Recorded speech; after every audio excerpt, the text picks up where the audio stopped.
दोस्तों, हमारे नए वीडियो सबसे पहले देखने के लिए हमारे चैनल भक्ति रस कथा सार को सब्सक्राइब करें व बेल आइकन के बटन को दबाना ना भूलें। वीडियो अच्छी लगी तो शेयर व लाइक जरूर करें।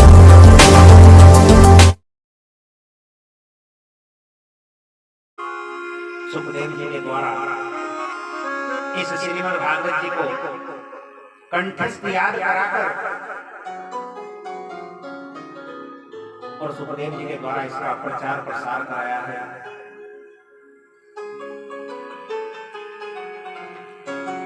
अब महाराज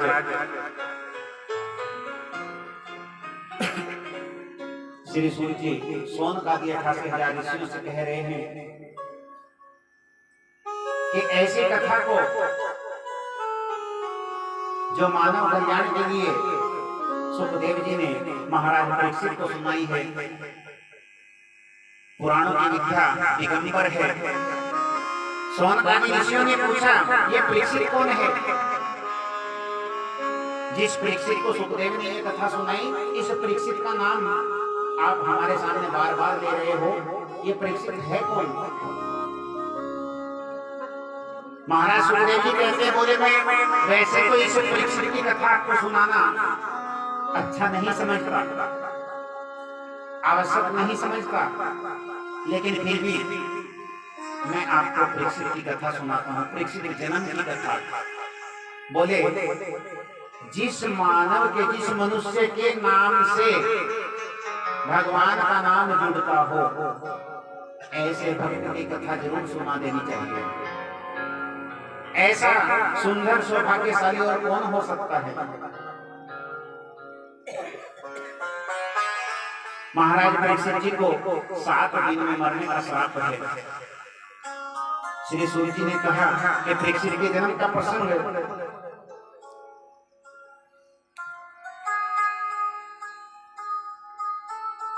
कौरव और पांडवों का जब युद्ध चल रहा था,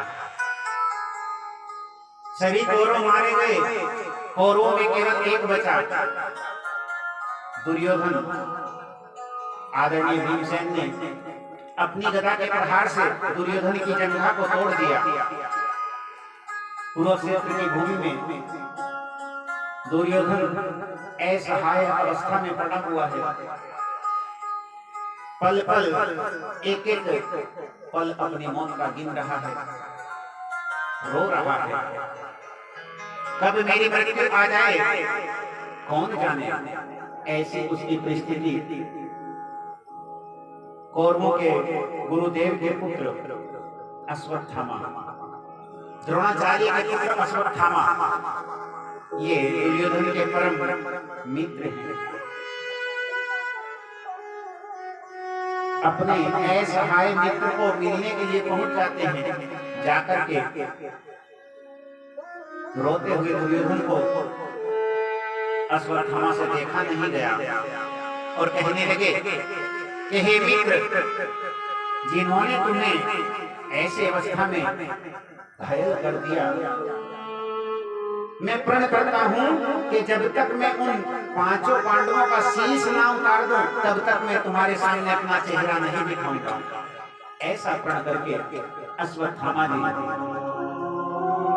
रात्रि का समय है, अपने धनुष के ऊपर बाण चढ़ा करके पांडवों के शिविर की ओर चल देते हैं और जाकर के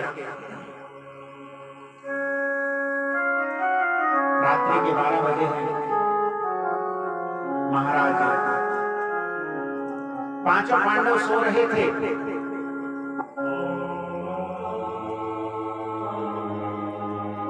कन्हैया दौड़ते हुए आए, आकर के 5 पांडवों को उठाया। अरे अर्जुन, इन अपने सभी भाइयों को साथ में लेकर के चलो। बोले, कहां चलना है? बोले, कल कार्तिक पूर्णिमा है, स्नान करने के लिए जाना है। उठा करके ले गए। 5 पांडवों ने अपने पुत्रों से कहा कि बेटा चलो हमारे साथ, तुम भी स्नान करने के लिए चलो। लेकिन जब गीदड़ के मरने के दिन आते हैं तो उस समय गांव की ओर दौड़ता है। विनाश काले विपरीत बुद्धि, आलस्य मनुष्य का सबसे बड़ा शत्रु है। काक चेष्टा बरोधयानम स्वान निंदा तथैव च अल्पहारी ग्रह त्यागी विद्यार्थी पंच लक्षणम। पांचों पांडवों के 5 पुत्र, छोटे छोटे पुत्र थे, विद्यार्थी जीवन था।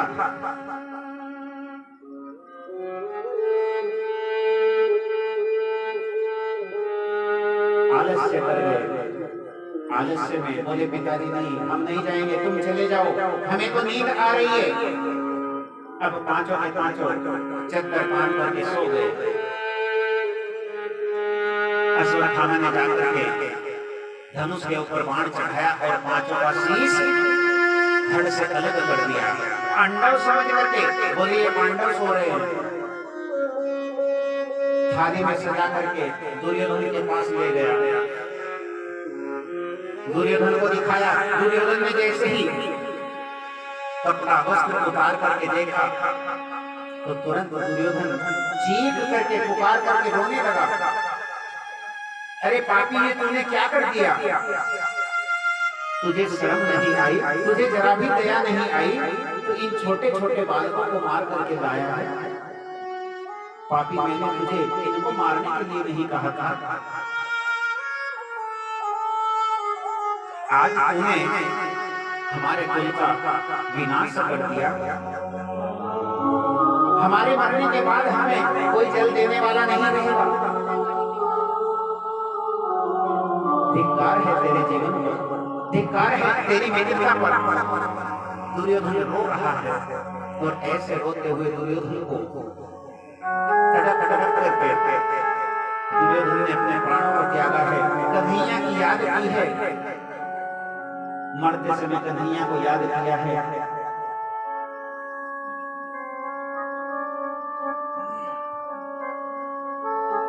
जिनका रक्षक गोविंद हो उनको भला कौन मार सकता है? जाको राखे साइया मार सके ना कोई, बाल न बांका कर सके जो जग बैरी होए। स्नान करके पांचों के पांचों द्रौपदी सहित जैसे ही अपने शिविर में आए हैं, आकर के देखा है पांचों बालक द्रौपदी बेहोश होकर के, मूर्छित होकर के जमीन पर गिर पड़ी, रोते हुए विलाप करने लगी। ऐसी मां की क्या दशा होगी जिसके 5 पुत्र, एक भी जीवित नहीं है।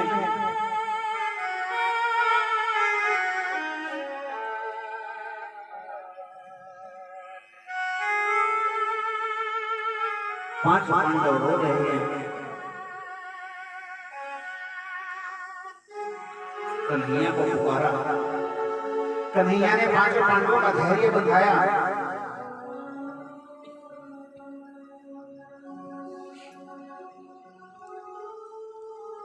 और द्रौपदी बार बार विलाप करती हुई कभी मूर्छित होती, कभी फिर उठ जाती।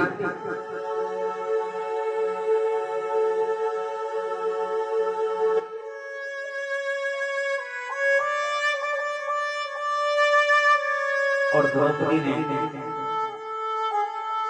एक भी बार इस बात को नहीं कहा कि इन 5 पुत्रों को मारने वाले को दंड दिया जाए।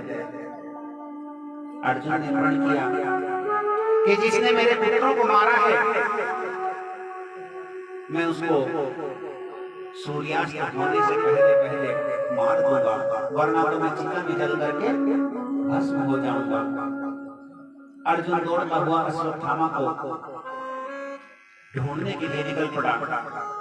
जाकर के अश्वत्थामा को जैसे ही मारने को चला तो अश्वत्थामा ने अपना ब्रह्मास्त्र चला दिया। ब्रह्मास्त्र को देख करके अर्जुन रोता हुआ भगवान के चरणों में पहुंच जाता है। प्रभु बचाइए, शत्रु ने ब्रह्मास्त्र का प्रयोग किया है। कन्हैया कहते हैं, बोले पार्थ, अरे तुम्हारे पास में तो ब्रह्मास्त्र है, ब्रह्मास्त्र का तोड़ ब्रह्मास्त्र ही है। अर्जुन ने तुरंत ब्रह्मास्त्र से अश्वत्थामा के ब्रह्मास्त्र को काट दिया और तुरंत केस से पकड़ करके अश्वत्थामा को लेकर के द्रौपदी के चरणों में पहुंच जाते हैं। देवी जिस देवी के 5 पुत्र जिस व्यक्ति ने मार दिए हों, वो माता क्या कहेगी? मारेगी कि छोड़ेगी? मारने को दिल करेगा, लेकिन नहीं। द्रौपदी ने कह दिया, बोले इसने हमारे 5 पुत्र मार दिए, कोई बात नहीं,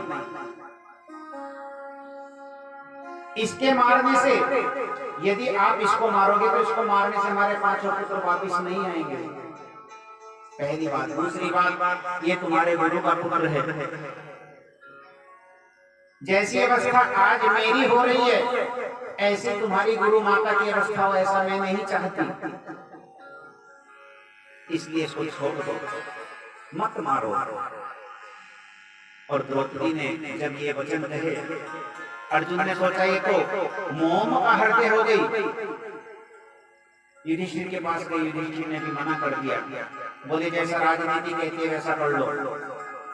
भीम ने सोचा कि सारे के सारे मना कर रहे हैं, कोई बात नहीं अर्जुन, तुम नहीं मारोगे तो मैं तो इसको छोड़ूंगा ही नहीं, मैं तो इसको मार ही दूंगा। अब तो कन्हैया के चरणों में जाकर कन्हैया से पूछा, बोले केशव, इसको मारूं कि छोड़ूं? बड़ा सुनकर कन्हैया ने जवाब दिया है, क्योंकि टेढ़ी टांग वाले हैं। मेरे कन्हैया टेढ़ी टांग वाले कभी सीधा जवाब तो दे नहीं सकते, सीधी बात कभी नहीं कर सकते। टेढ़ी जवाब दिया है। कहने लगे, पार्थ, मैंने शास्त्रों में दोनों ही बातें कही हैं। मैंने कहा है कि पापी को छोड़ना नहीं, आतताई को छोड़ना नहीं, और ब्राह्मण को कभी मारना नहीं चाहिए। प्रेम से किसी राधा, ब्राह्मण को कभी मारना नहीं और आतताई को कभी छोड़ना नहीं। अब अर्जुन सोचने लगा, क्या करूं?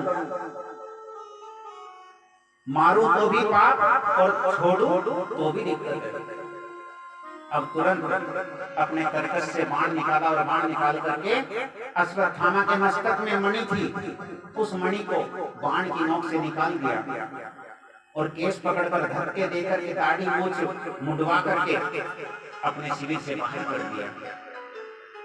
अपमानित हो गया। ब्राह्मण यदि पाप भी करे तो ब्राह्मण को कभी मारना नहीं चाहिए, अपमानित करके बाहर निकाल दो तो समझो वो मरे बराबर है। और अश्वत्थामा को ये अपमान सहन नहीं हुआ।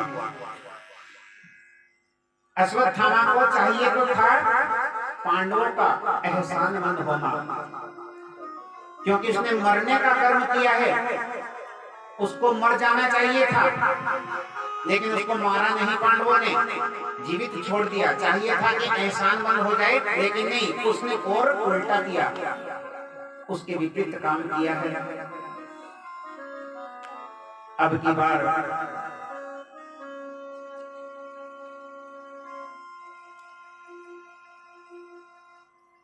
अश्वत्थामा ने इंद्र से वज्र मंगाया।